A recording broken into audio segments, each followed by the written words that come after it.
Welcome to Sectors Up Close. I'm Elena Casas. Today we're talking investing in Vietnam, and my guest is Stephen Schoenfeld, CEO of MarketVector Indexes. The World Bank has revised down its 2023 growth forecast for Vietnam to 4.7% this October, when it was predicting 6.3% back in April. Goods exports fell more than 10% year-on-year in the second quarter, with shipments to the US down 19.1% between January and August.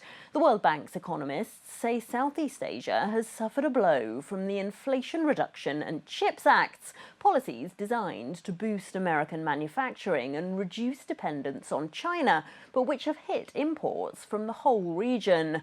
Low growth in China itself is also dragging down regional trade partners. After rising for most of this year, Vietnamese stocks have experienced a correction since peaking in August. This is the Van Eck Vietnam ETF.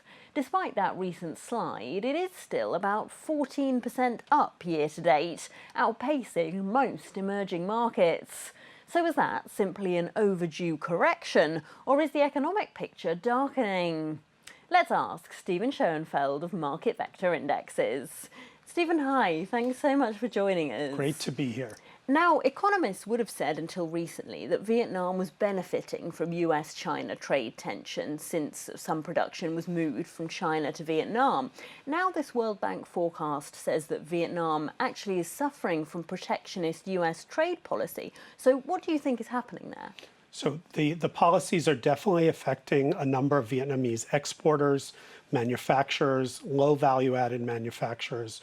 But the economy as a whole is still doing reasonably well, even though it's slowed from the record 8+% GDP growth in 2022. The third quarter numbers just came out and they were higher than expected at 5.3% growth. And as much as Vietnam has benefited from the shift from China, and I believe long term it will continue to, over 40% of Vietnam's economy is tourism and retail, which benefits from domestic demand and foreign tourism. There was also, of course, pre-COVID, a lot of tourism from China, and the World Bank mentions in its downgrade that the slowdown in China is affecting economies in the wider region. Is that something that should concern investors in Vietnam? From the tourism perspective, I don't think so, because there's a lot of interest of tourism from the ASEAN nations that's not dependent on China, also from Korea and from Japan. As far as China's slowdown, of course, it affects the whole region. The decoupling of the US from China has not reduced the dependence on China by the rest of Asia. But the Asian countries, and Vietnam in particular, have a lot of unique attributes.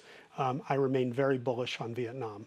Why? Why is it exciting to invest in Vietnam now? So Vietnam has both structural economic opportunities. I mentioned the demographics, very high level of literacy and education, great position and competitive advantages in a number of areas. You're beginning to see the advent of Vietnamese multinationals like VinFast. I wouldn't buy their car yet in the US, but they've begun exports to the US. And Vietnam is also very important strategically. The United States has built its ties to Vietnam, and Vietnam shifted its policies to include its relationship with the US as a major strategic relationship. And Vietnam is one of the most significant frontier markets that are likely to be graduated into the emerging market category for global investors. When that happens, you'll see a major shift of asset flows to Vietnam. Vietnam does, of course, continue to have an authoritarian government, and a number of international investors learnt from their experience in China that that can be quite risky, especially when a government's economic decisions can't necessarily be predicted. Do you think that should concern people thinking to invest in Vietnam? So I think an authoritarian government is always a concern, but it depends on the character of that government. There's no sugarcoating. It's the Communist Party of Vietnam that runs the country. But the Communist Party of Vietnam in economics has become very capitalistic. There are still government-owned companies, but there's also more privatization. The government has continued to pursue macro policies that are supportive of the private economy. We've not seen crackdowns on the private economy, and the government is actively encouraging the development of a capital market and the stock market. One of the signals that we see in that is that this March we were able to shift our index from including Vietnamese exposed companies outside of Vietnam to a pure Vietnam local index. There's enough capital market activity that our index is pure Vietnam now. How then should foreign investors approach Vietnam? Where should you start? So the first step is really to consider your allocation. It's not yet in the emerging market benchmarks, but as I've said, it's probably a matter of 2 to 3 years when either FTSE, S&P, MSCI, or MarketVectors graduates Vietnam into the emerging market category. Since it's outside the benchmark, you might want to start with just a few percent. And certainly we are believers that you start with a passive allocation.